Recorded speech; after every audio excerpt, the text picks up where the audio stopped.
Hello, hello everyone. We'll give it just a minute or two while we let everyone into the session and give some people some time just to join us. You know that we always get the odd straggler, so we like to give it about a minute to allow people to join us. And then Elle, Derek, myself will just sit here uncomfortably, just waiting for everyone to join.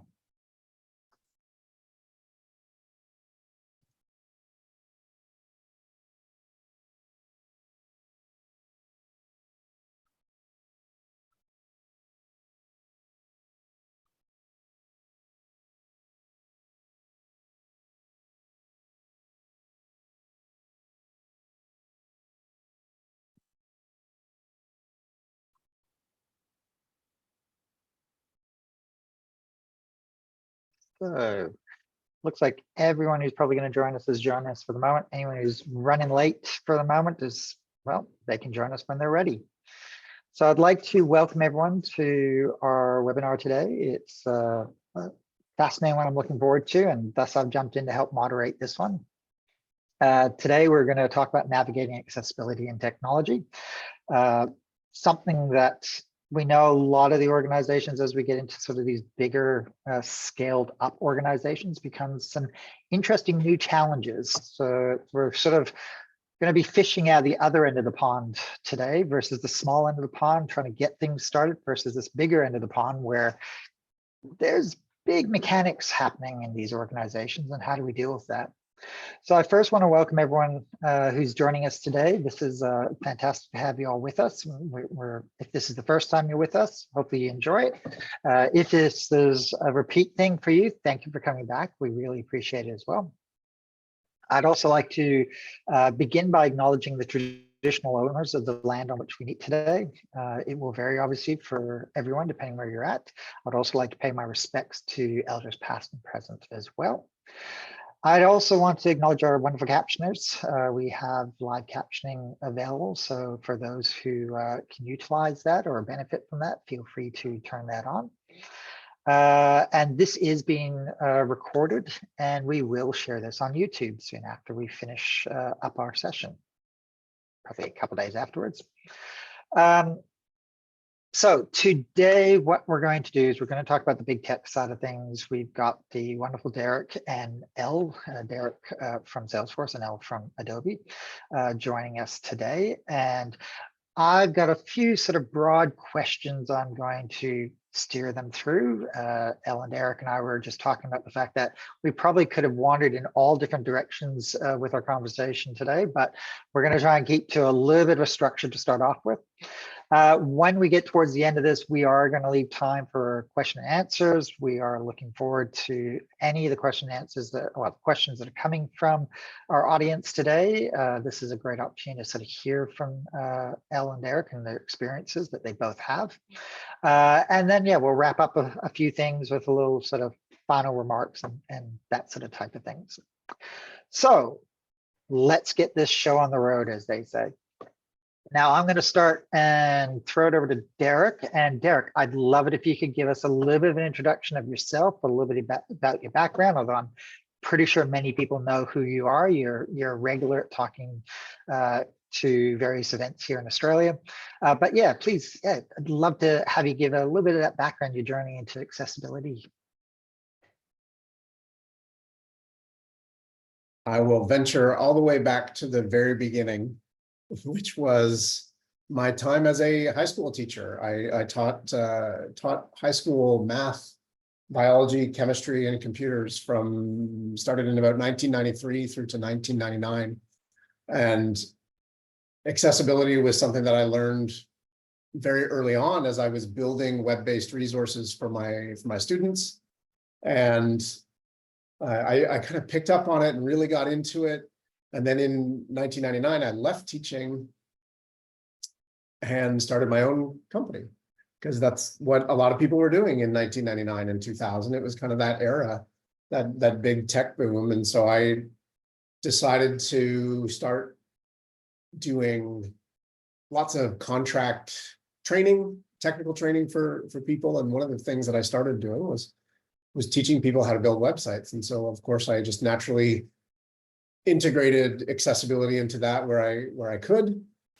And over time that just grew to be the thing that I became known for. In fact, one of the most 2005 was kind of a year when I spoke at 3 conferences. One of them was South by Southwest, one was at Media in London in the UK, and one was Web Directions, formerly Web Essentials, in 2005 in Sydney. And that was my first trip to Australia. And those 3 talks all kind of created this, I don't know, a career for me in teaching people about accessibility, both the design side, the technical side, and really kind of set me on this trajectory to invest what has effectively been the rest of my working days into the accessibility space.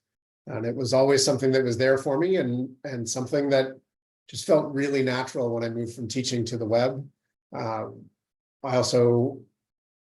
do have my own disability. I have a club foot, and that's never really impacted my computer usage until now that I'm older.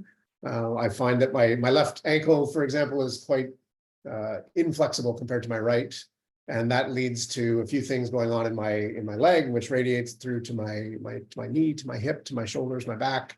So I definitely don't work quite the same way that I used to. I cannot sit and work until 4 in the morning anymore. I need to get up and take breaks, and probably the healthy things that I should be doing anyway.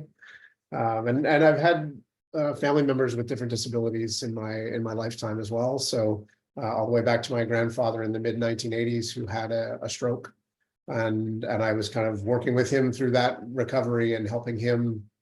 So there's a lot of different things, accessibility and disability related, that kind of came together that made this be a really natural and a really natural fit, and something that I just wanted to dedicate my time to. So now, after many, many years of having my own company and growing that business and selling that business, I'm ultimately at Salesforce now, where I've been here for two years and 3 months, exactly to the day. January 17th was my starting day back in 2022. So that's the short version. I promise you, there's much more, but that's the short version.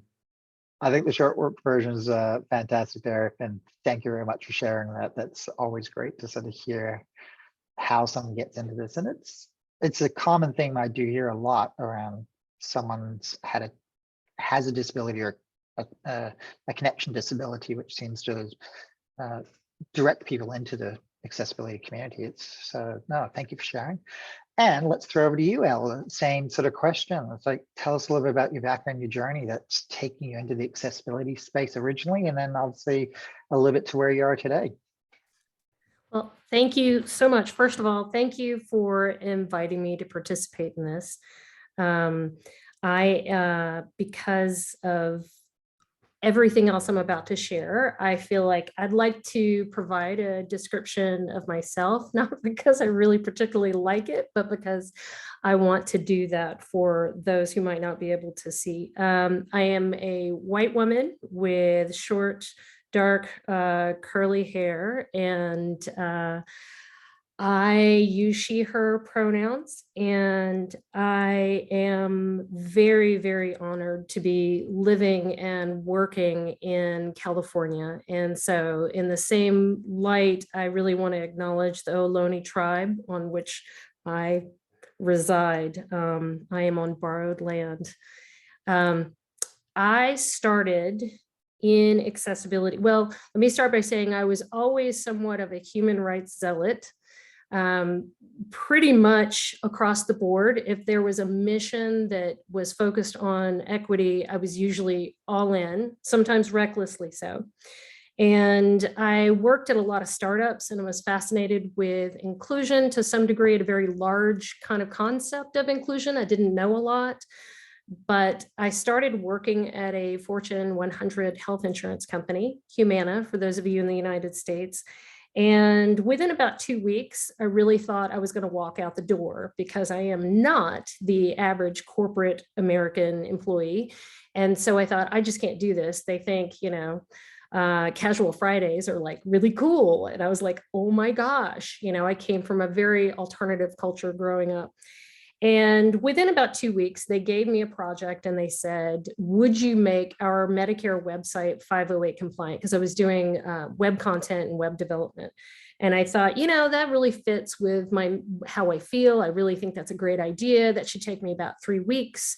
So it shouldn't be that big of a deal. And as I kept pulling at this sort of string, I started recognizing that this problem was so much bigger than just fix an image to create a text equivalent for it and provide alternative text. And at the same time that I was both freaked out by it, I was also really intrigued and excited about it, because there is something, and some might call it masochistic, but there's something about unsolvable, large, complex problems that really attract me. So it was sort of this perfect storm of inclusion and human rights with emerging technologies and also big, massive, complex problems. So that 3-week project lasted about 5 years before I was enticed, because I felt relatively successful in trying to build an accessibility program from scratch. But I had to acknowledge I'd really only had one experience, one employer that I had ever done this with. And so I thought, you can't really test an idea unless you've tried it a few different ways. So I was working with this organization as a vendor called Simply Accessible. Derek Featherstone was the founder. And we had long conversations about strategic consulting and how big how big of a problem could we actually tackle within accessibility? So that really excited me. It was a little bit like those of you who are in consulting know this, that it's a little bit like speed dating clients, or perhaps maybe trying to do a master's degree in 5 weeks. There is such an incredible pace and learning curve that it exposed me to so many different layers of enterprise accessibility that it was fantastic. It was wonderful. And then at a certain point, you start really yearning towards, I really want to see something to fruition. I don't just want to be a consultant. I want to build a thing and also see it come to life. And so that really appealed to me. And Andrew Kirkpatrick has such an incredible reputation in this industry. And so between him and Matt May being at Adobe, that was a really compelling thing. So I, in 2020, joined the Adobe accessibility team. And since then, I've been focusing primarily on enterprise level kind of accessibility programs and how to raise the water level across the board. So mine's quicker. By the way, Derek and I have known each other for so many years that you might hear a bit of sibling competitiveness as we go through this. Oh, I don't think there's any problem with sibling competitiveness. I mean, I think that's part of the we are such a small community at the best of times, and I love it. My experience. We found so many people have connected around accessibility, and it's been connected through friendships or mutual trust and respect. And I think that's one of those amazing things about our community is having that. There's still also that healthy competitiveness to it as well, but For sure. I tend to find it's more got those foundations on that healthy respect to it as well. I literally, as Elle was finishing up her little intro, I was like, I need to rethink all of my intro. It was so well done, and just all the metaphors and the visuals and pulling the string, and I'm like, oh, I need to level it up. So thank you, Elle, for once again taking me to new places. Let's continue driving along. Otherwise, we'll just be talking about intros and how to improve on that. And that's not the purpose today. So we'll keep moving on from there. Elle, you touched on those interesting elements around the challenges of big enterprises. And let's be honest, Adobe and Salesforce, there are not too many big tech organizations much larger than the both of you. There are a couple we could name, but they're in the Microsoft, Apple realm. But in that, what I view the second tier large tech spaces, Adobe and Salesforce are basically the top of that tier that's there. And that definitely, there's a whole different realm of challenges that need to be encountered when we're looking at organizations of the tens to hundreds of thousands of people, and not just broadly people, but like the devs and the designers. We got large scale designer teams in these organizations. We have competing products. We're trying to get update cycles happening. And so that complexity is not something that most people in the accessibility community would have ever encountered. We're normally challenged with being a sole voice in a small organization, or sole voice with small tech team, but large other sort of roles within those organizations, salespeople's practitioner expertise and so forth, that are not necessarily tech focused. So I think everyone would love to sort of hear from yourselves, like what's some of the experiences you've both found. And I might start with you, Elle, on this one versus Derek, because I started with Derek last time. With you to start off with, Elle, like, I mean, talk us through some of those experiences of what it's like and those challenges to deal with accessibility in these type of large, complex technology organizations. I think that one of the big distinguishing differences between working in a smaller, medium-sized organization and working at sort of massive scale is that you cannot do it yourself. That's one thing that's really clear, is that you depend on consensus and partnerships much more significantly, I think, in a large organization. I don't recommend it, but there are many people, and probably several folks listening to this or tuning into the webinar, who have Herculean accessibility efforts. And they are probably the sole reason why an organization's website is as accessible as it is. And so first of all, thank you to all those lone warriors, because I think that it is a thankless job. And at the same time, it's an incredibly impactful one. When you get into a large organization, I think one of the biggest things you have to reconcile is the fact that you can't do all these things yourself.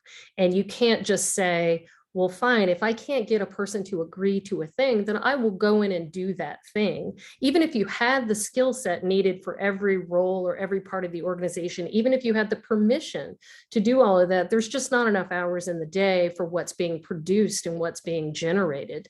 And so you have to rethink how you build, how you teach, and what your governance structure needs to look like. The other thing that's, I think, unique about being in an enterprise environment that's challenging is you have to, this is going to sound a lot like compromise, and I apologize in advance that it will sound like that, but you have to also recognize that you have a certain amount of political currency. And that political currency needs to be wisely spent, because if you're building partnerships and building consensus, it's probably also not the time to decide to put in launch criteria where if a severity 3 accessibility issue is found in a feature, it cannot go to production, because by doing that, that is the hill that you decide that you're going to die on. And so you have to be very careful about what you prioritize in that, because it has to be something that has the largest impact and also keeps you in partnership with people. And so I think that that's one of the biggest challenges working in scale, is because your values haven't changed, the standards haven't changed, but recognizing how will I make the most positive impact in this particular moment, recognizing I'm also in this for the long haul. That's the balance and the negotiation that has to happen pretty much all the time, I feel like.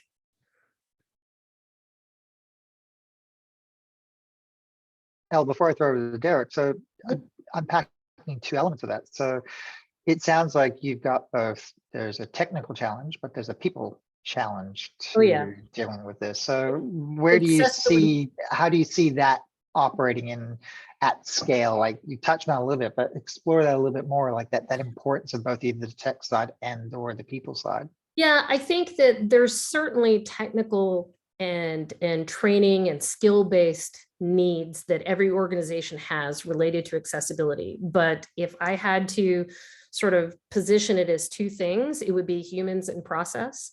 And both of those really go up to change management. And if you think about it as a change management endeavor, what you're trying to do is build lasting processes while you're building consensus and working with people in partnership. So, I mean, I don't want to, because Derek and I work in the same spaces. So I don't want to keep talking along this level because there's plenty that we could dive into. And if we haven't covered, like, here are the things to think about in building a large scale accessibility program, which we can definitely do. But I think it comes down to balancing those ideas of humans and process for sure. Again, you just can't build it and expect people to align to it. You have to have partnership. Yeah, something I've experienced a lot in many different technology spaces, not just accessibility. We seem to forget the fact that it's that people element that we've got to bring on board with us. It's you got to win the hearts and minds is how I like to refer to it as time. Well, with that in mind, thank you for that RVL. Derek, what about yourself? Your experiences over at Salesforce and the nature there. I'm assuming there's a lot of synergy and similarities to what Elle's just described. Yeah, I don't know if you noticed, I was nodding my head pretty much the whole time. All the things that Elle said tremendously well, really paints a picture of excuse me, my experience here as well. I think the thing that I find particularly tricky to navigate in an environment at this scale. We all want everybody in the organization to be empowered to act on accessibility, right? We all want that. We would, if we had our choice, we would take the time that it takes to teach everybody the right way to do this from the beginning, so that everybody is building this into their process right from the get-go, that designers have the skills that they need and the knowledge that they need, that researchers have it, that engineers and developers have it, that testers have it. We would make it so that everybody has all the skills that they need. And intuitively that we all know that that's impossible at this level of scale. When you have, whether it's 3,000 engineers or 15,000 or 100,000 engineers, teaching all of those engineers all the things that they need to know to do this well just simply doesn't scale. Even in a self-serve way, it doesn't scale. And to Elle's point, she talked about it feels a little bit like compromise, because it is. We have to navigate and choose which things are worth really going deep on and teaching people, right? What are those core principles that they need to know that help set them up for long-term success? But which things do we also then build into the process so that we leverage and this almost feels counter to what I would ever say before, but we say things like, well, that's just the way we've always done it here. I don't know why we do it. That's just the way that we always do it. Part of us needs to use that for accessibility good, right? Like, it's just the way that we've done things. People onboarded, they learned a way to do things, whether they're an engineer, a designer, or whatever, or what have you. That's the only way that they know how, because it's just the way that they've always done it. And so which things do you actually build into the process? And then which parts of accessibility do we actually intentionally take off of people's plates? Because we can't do it all. Which things do we remove decisions about? Which things do we make it so that it happens with as little effort as possible? Because at this scale, we're talking about, if we have 10,000 engineers and we want all of them to do something that adds 10 hours to a sprint, that's 100,000 hours, right? So how do we find a way to meet the same outcome, but only invest, say, 10,000 hours of engineering time or 100 hours of engineering time? And that's what happens at this scale. We have to be thinking that way. And if we don't think that way, we're not going to be successful. Period. We just won't. So I know we had some preset questions. I'm going to deviate probably a fraction off those because we've had one question come through, which I think is a good question to Let's go ask. rogue. Let's go a little bit rogue. I like going rogue. So you both sort of highlighted it very at a high level that there's some huge challenges within an organization of this scale and that challenge that goes with that. Now, there's obviously accessibility teams at Salesforce and at Adobe. So, I mean, Derek, I'll go back to you to start off with on this one. Can you talk through for us a little bit about how accessibility is, I guess, set up structurally and organizationally at Salesforce at the moment, and how that's sort of helping you, or maybe not helping you, to sort of tackle this challenge of these large organizations with 3,000, 5,000, 10,000 people and devs, and trying to keep those hours low and pick your battles. So how is sort of Salesforce set up to sort of promote and support the organization from an accessibility perspective? It's interesting. We have a number of different pockets of accessibility around the company, right? So we have our team, which is the product accessibility and inclusive design team.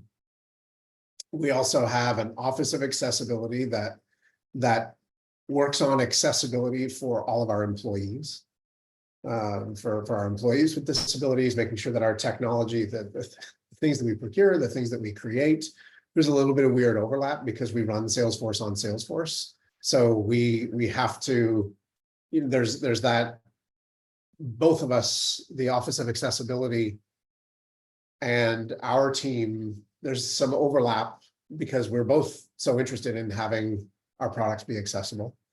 We also have one of the industry's only accessibility specific support desks.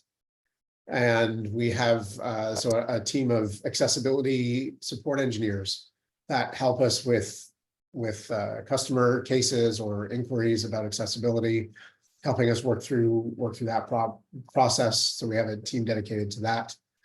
I think the bigger picture is we work effectively where we have a central product accessibility and inclusive design team, but we also have really strong partnerships with different product teams around the organization. So product teams around the organization need to have their own accessibility monitoring, their own staff, their own teams that do testing or that help them move forward. Now we're a central accessibility team. That doesn't mean that we only monitor things. I mean, there is certainly an aspect of that, but we also have, a number of subject matter experts that actually are working their way through different teams and that we help with really gnarly problems. And so we tend to have that kind of a federated / distributed model where we are leading centrally the charge from an accessibility, product accessibility perspective, and then have all kinds of allies out there. We have a champions network. We have individuals within product teams that really take up the charge from an accessibility perspective, whether they're product managers or VPs of product management, or they are engineering managers or engineering leaders or whomever they are. If they're on the UX team, they are all part of our big picture accessibility structures here. So we've got a little bit of the best of both worlds. There's a lot of organizations where it's all central. There's a lot of organizations where it's all distributed. We've got a little bit of the best of the both. Ah, sounds good there. So I'm not going to delve too much on that because I know of our timing, but Elle, I want to throw it to you as well. Like, can you describe for us a little bit what Adobe sort of setup is like around that accessibility support? Yeah, and I'll echo what Derek said about there's real benefit in having that sort of hybrid approach where you have a centralized team, where you have deep level expertise and leadership and advocacy, and then they work almost like hub and spoke in a satellite way with others who also have a level of responsibility. So I think one thing that he was speaking to that I think is really important in this, especially at scale, but generally, is that idea of accountability and ownership is not just with the accessibility team, and it's not just with those who are building things, that we're in this together and we're moving forward together. And that level of partnership is really important, I think, in any kind of organization, but especially, I keep saying it over and over, but especially at the enterprise level. I think that similar, and I know that Salesforce has a lot of the same things. We focus very heavily on things like our design system and test automation, because if we don't get these things right, we want to be able to, again, going back to what Derek was saying, but how do you reduce the amount of manual hours that someone has to put in? And how do you get to the point where you can have someone who is new or intermediate in their accessibility knowledge, and they're not a reckless chaos agent in the middle of all of your hard work? And so looking at that, it really comes down to how do we put all of that hard-won knowledge into a very distilled space? And that's usually in the idea of design system, templated patterns. And then from that, you can have a lot of incredibly thoughtful, inclusive design.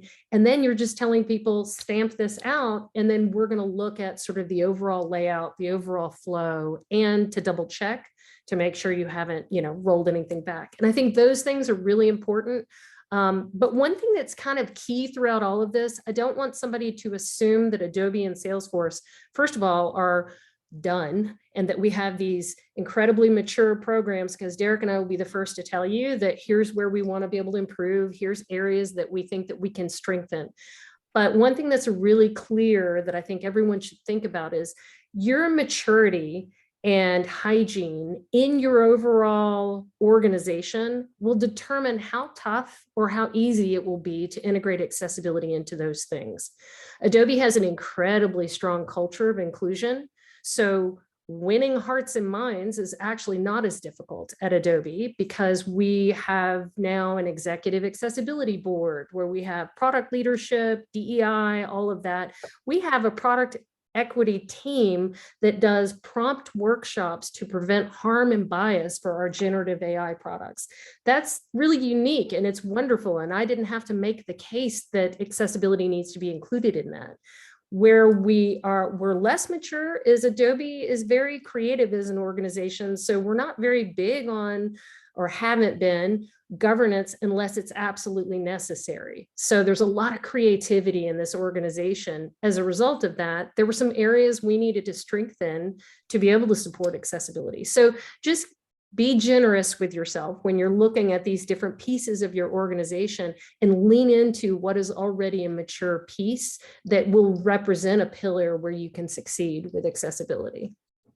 No, thank you for that, Elle. We've got a question, which I think I'll just ask now because it's relevant to both the conversations you've had. But I mean, roughly the size, I mean, you both mentioned it's a bit of that hub and spoke, but what would roughly be the size of the in-house accessibility teams be for both of your organizations? And I think if we can define that probably a little bit more, like the dedicated people, not maybe sometimes, like we know we've got champions in that hub and spoke arrangement, and we want it to be everyone. I agree, Elle, 100%. And the more we get those, the more impact we obviously make. But we definitely have those dedicated roles that are specifically for supporting the organizations around their accessibility initiatives. So can you give I mean, it doesn't even need to be an accurate number, but just a rough indication of the size of the teams at the moment? Elle, so, I'll probably throw to you first. Yeah, so we have any in it, that number will fluctuate, depending, but I think we have roughly 15 folks on our team. Adobe has a specific point of view on that. We tend to keep a pretty small accessibility team because it has worked as the average person on our team has over 15 years experience. So deep level expertise, but intentionally small because we believe pretty strongly that it's easy to encourage learned helplessness in an enterprise environment where you can solve everyone's problem for them. So to really encourage that level of partnership and accountability, we keep our team pretty lean. I know a lot of organizations of our size, on average, have about 20 to 25 folks. No, thanks for that, Ellen. And Mhm. yeah, that learned helplessness is definitely a challenge that's out there as well. Derek, I guess roughly Salesforce, I know there's quite a few people around in those different teams you were mentioning, but a rough idea for our audience of the scale of investment that Salesforce has done into dedicated accessibility team members? In our team, the product accessibility and inclusive design team, we're in the 20s, low to mid 20s. In our accessibility support group, I believe we're in the high single digits to low double digits. Could have just said 10. It's not 10, but it's somewhere around 10. I don't know why I was being so. It's 10, but it's not 10. But yeah, we can accept that. I didn't say that. No, it's not quite 10, but it's somewhere around there. And then in terms of the Office of Accessibility, I think there's probably another dozen or so. So I mean, all told, within those three groups, I mean, that's getting pretty close to 50 people. But product size, product for us, we're in the low to mid 20s. Elle, I think that fits with the fact that Salesforce is so incredibly big that I think that fits according to the size of the organization. Yeah.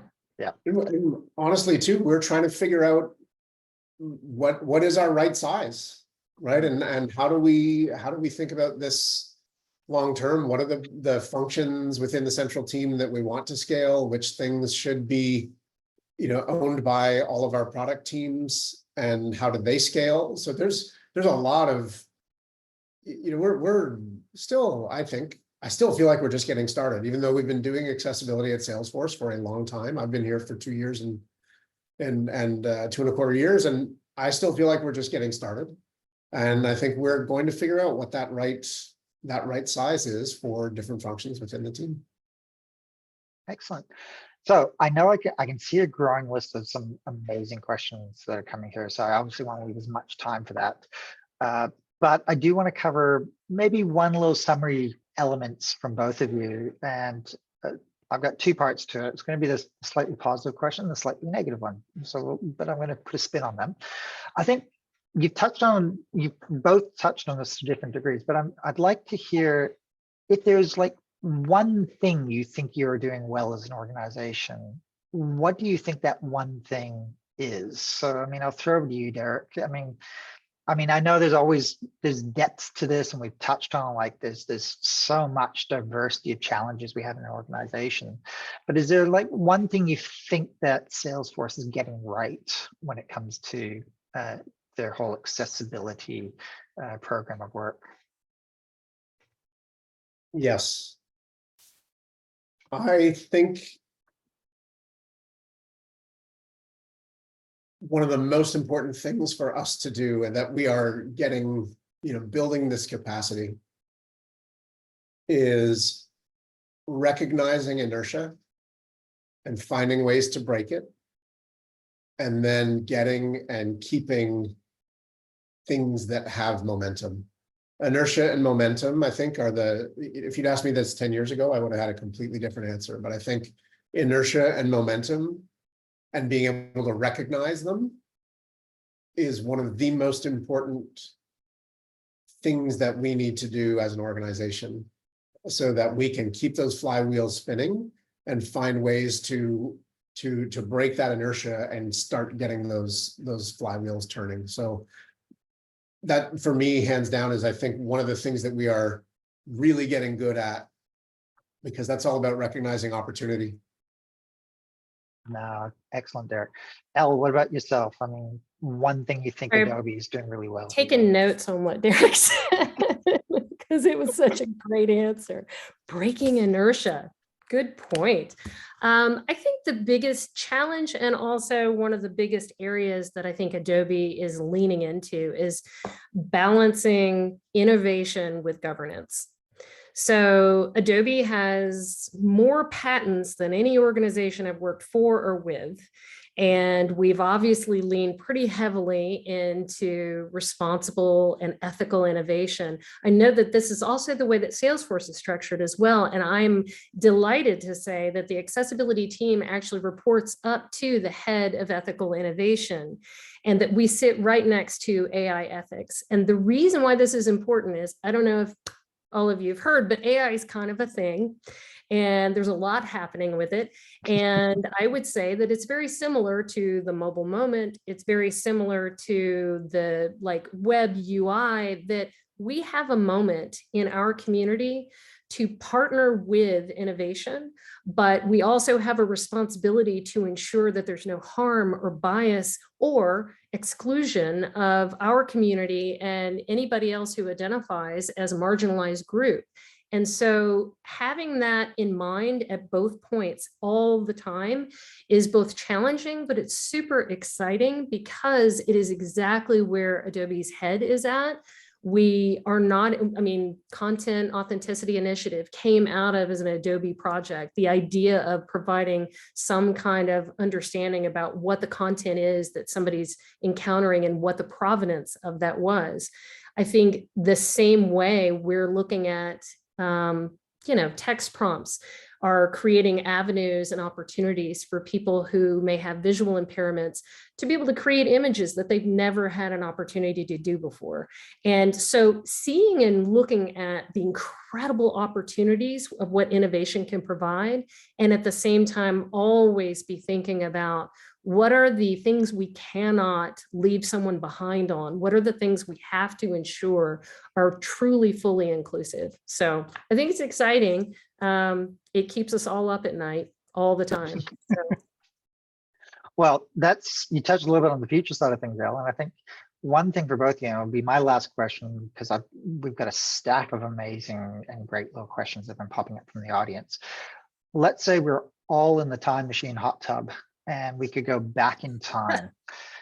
And if we could go back in time, what would probably be the one thing that you'd like to have changed earlier in the path for both your organizations? I appreciate that. That might be going back before you both joined those organizations, but based on your knowledge of your organizations, what would have been one thing that if you felt you could have changed that, say 5 years ago or even 10 years ago, that you would go ahead and change if you could? Elle, I'll start with you with that one. So since we're talking about time machines, I'm allowed to kind of dream big on this, right? So I think the one thing that I would change is I would find a path to leadership for people with disabilities in our organization. At the end of the day, it's all about executive sponsorship and making it real for people. And nothing is more real than working with somebody who is a direct beneficiary of the work that is being done. So in my mind, I feel like having more pathways and recruitment opportunities. Adobe's invested in that, but it's a long road to be able to get somebody who would be a C-level like Microsoft has, for example, to have somebody as a chief accessibility officer. I think that would be a phenomenal thing if I could go back in time. And that's a great one. I mean, the number of times I've seen huge advancements start to happen in organizations tends to be because there's someone in that executive C-suite that has a disability and is able to advocate for it at that level of the executive. So no, I think that's a great sort of change we'd all love to make. Derek, what about yourself? If you're in the time machine hot tub and we're going back, what would you change? This is big. And it's not just limited to my time at Salesforce. This is literally going back to the beginning of this industry. So that's how far I'm going back in the time machine. Yep. I will say this is going to be controversial. I recognize the value of having guidelines and success criteria and a codified set of rules. At some point, though, we centered rules rather than people with disabilities. And if I could change one thing for this entire industry, we would be lived experience led. And I know that all of our WCAG guidelines come from the experiences of people with disabilities. But that's lost sometimes, and people forget about the human side of it. And so I believe that, and I've believed this for many, many years, if we do all of our work with an inclusive design perspective, where we're actually engaging with people with disabilities using our technology from the very beginning, we would actually be ahead of what the guidelines mandate and require, because we would be solving all of the problems that are also in the guidelines, but also things that go beyond that. And going beyond that, this is a long road we could go down, but that would be the one thing that I would change, that this is experience driven and led, and not guideline, success criteria, mandate, legal driven as an industry. And I know that I recognize, as I said, I recognize the value of having success criteria and having guidance that is abstracted, but we've lost that connection. And I think sometimes I do think it holds us back. Yeah.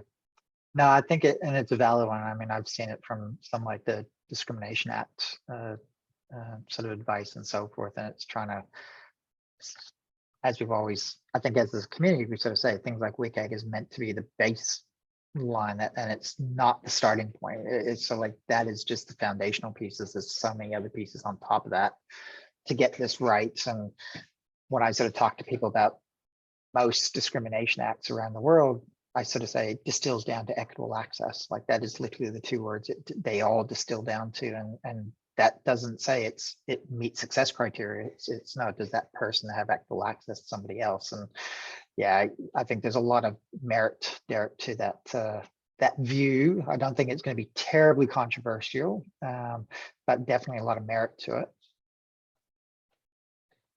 Well, I do think it might be controversial for some.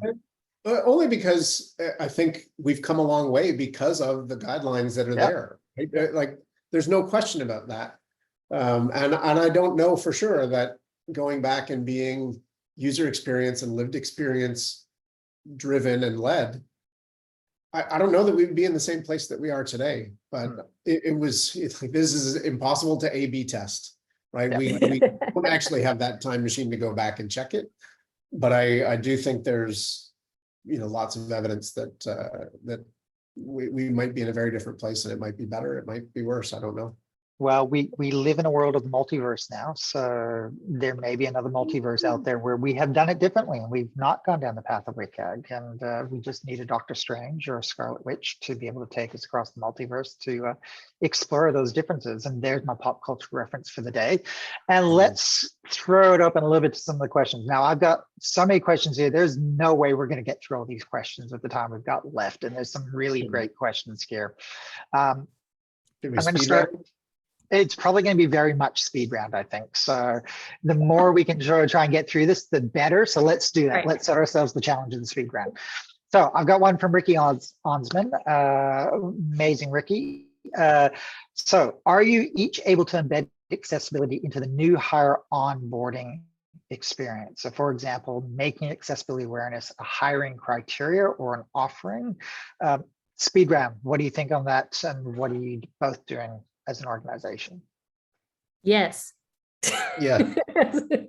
and we have to navigate some of that carefully, because mandatory training is often like a thing that is not as easily embraced or not embraced nearly as much as we'd like it to be.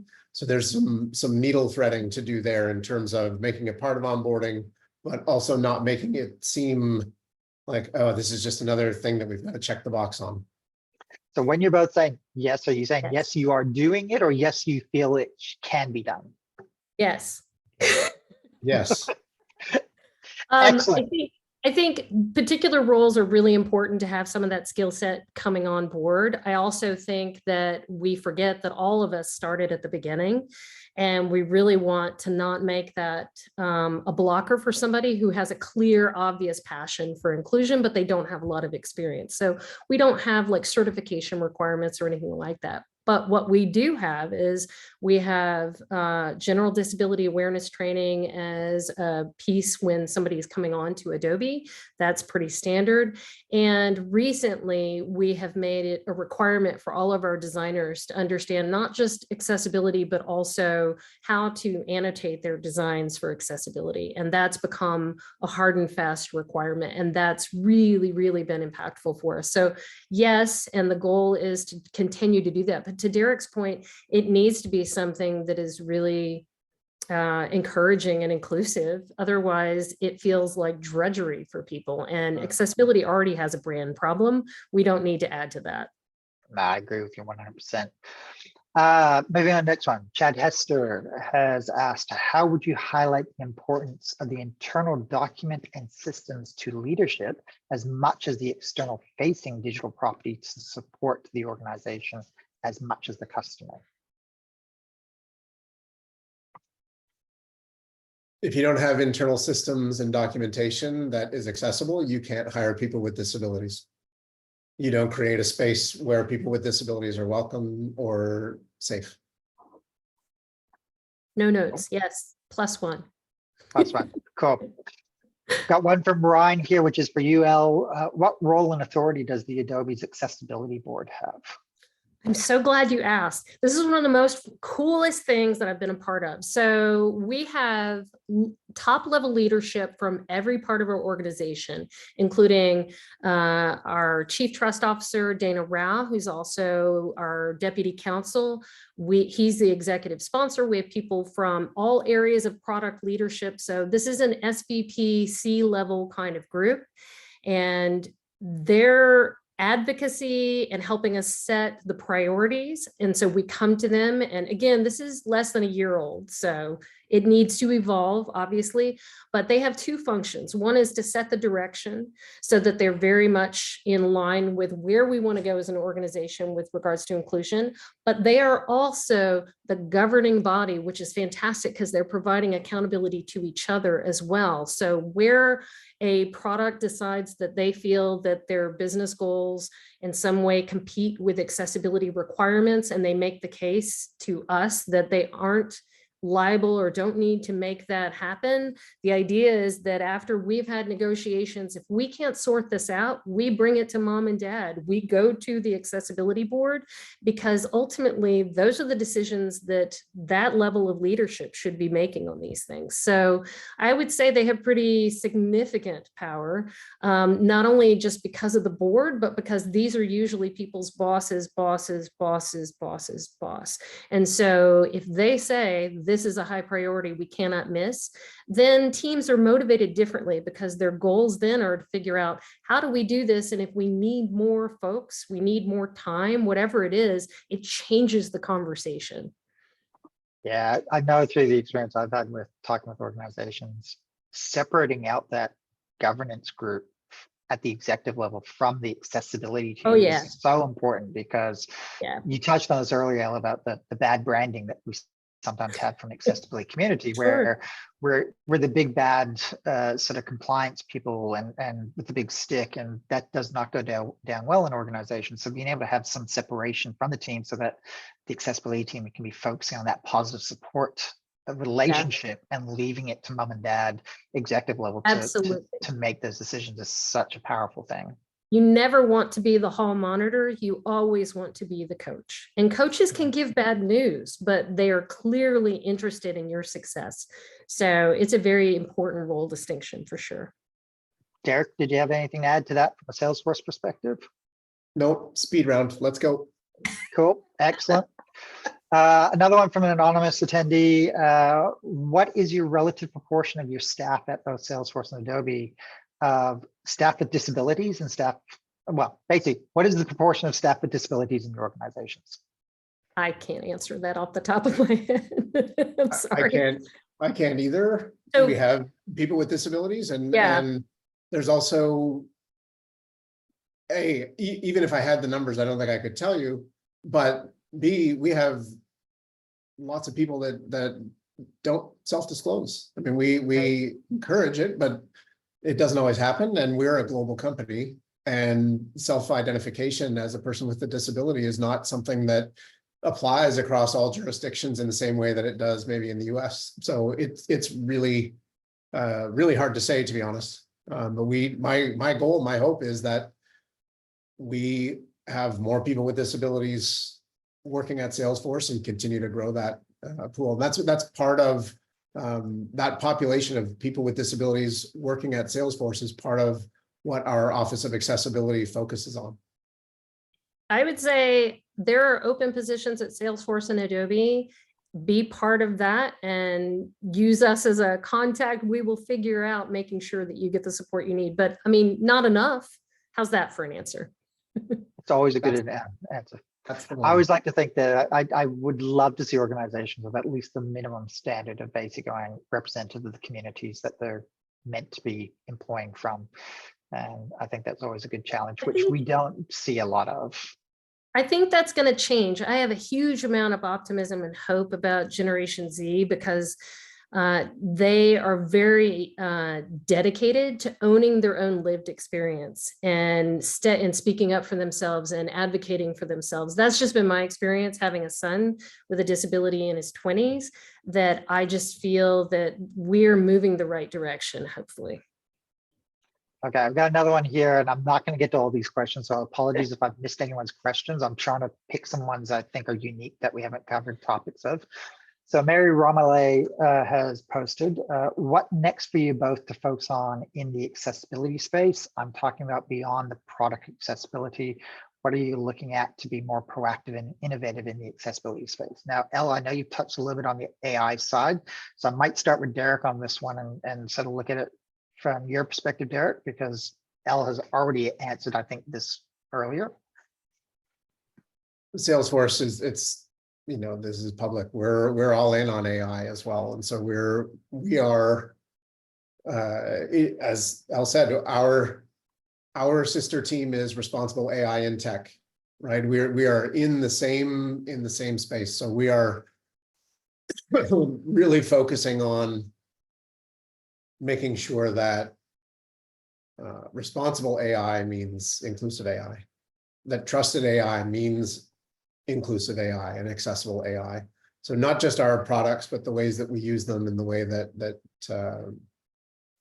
that bias is or is not encoded into those machine learning algorithms or whatever other aspect of AI you want to talk about. We want to make that as inclusive as we can. And that's, I think, a real innovation for us and a big area that we're pushing. And we're looking to, we want to figure out what this actually means for people that use Salesforce, right? And so part of it is, what are the things that benefit people with disabilities? Or what are the parts of AI that can actually create some outsized benefit for people with disabilities, and how do we think about it that way? So that is kind of in the product space, but I think that's an important thing for us, is using that disability as an amplifier in the positive for people with disabilities. No, thanks for that, Derek. Now we're almost right out of time, but I want to give you both just literally 15, 20 seconds. What would be your one quick piece of summary advice you'd want to share with someone in the community? Elle, I'll start with you. 3 things, because I can't do one. Take your existing organization and look for things that you feel like you're doing well and lean into those to get early wins. And absolutely advocate and tell everyone about this win, because so often we have bad news to share. Share your good news within your organization. And then obviously, I'm a fan of what AI can mean for accessibility. If handled correctly, it could be absolutely phenomenal. But the last thing I think is really important is to remember that no matter how much you think about process and scaling and governance, that this is really about humans and humans on all sides. So that the people that you work with in your organization, though you might sometimes feel that way, they're not your adversaries. They can be your allies, and be empathetic to where they are in their particular lived experience and work with them where they're at. Excellent, Elle. Derek, quick 15, 20 seconds. Ruthless prioritization is an act of self-care. We have to take care of ourselves because this work is really hard. It's really hard at scale. It's really hard at small scale. We have to take care of ourselves. Prioritization is an act of self-care.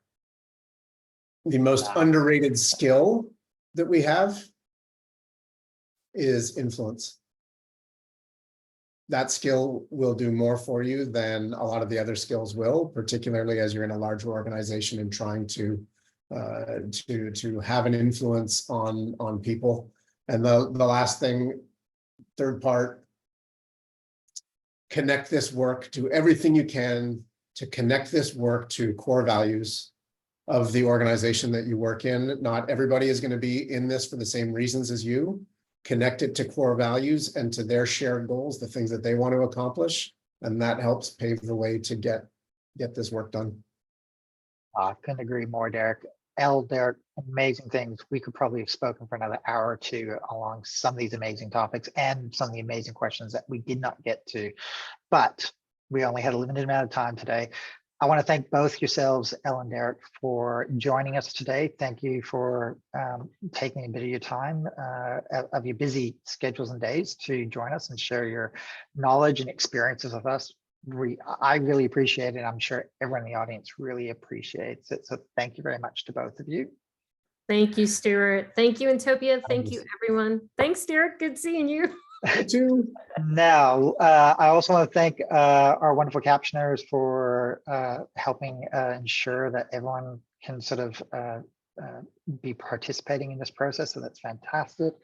If anyone wants to obviously follow up with any of this, I'm assuming Elle, Derek, you both are on LinkedIn. People can reach out to you via LinkedIn. So feel free to do that. My little recommendation to people is at least put a note there to say why you want to connect with Elle and Derek if you're not already connected with them. I'm pretty sure they get lots of connections all the time. I also want to mention that this event and this webinar will be recorded and will be shared publicly once we've got it all captioned up and sorted out. And the last thing I will do before I leave everyone to your busy days is GAD is coming up next month. There will definitely be lots of amazing events being run and hosted by so many different organizations. It's a perfect opportunity for everyone to get involved. We are going to be no different. We are running an Ask Me Anything webinar on Tuesday, the 14th of May, leading up to GAD. It will be involving 3 of our team members, Neil, Tess, and Adam. They are also all team members with disabilities. And what we do every year is we love to have our team talking about their lived experiences and sharing their sort of both combined professional expertise, but their real world experiences and life experiences, and just opening up for anyone to ask them about those experiences, because Derek and Elle, you both touched on this at various points through this presentation, that for me, I refer to as normalizing disability and allowing people that opportunity to connect and interact and learn from the disability community is so important. The more we have of that, hopefully the more it just becomes normal and the easier it is for us to have these accessibility conversations whenever they're coming up within organizations. So thank you again, everyone, for your time today. I wish you all the best for your days ahead, and we will call that a wrap.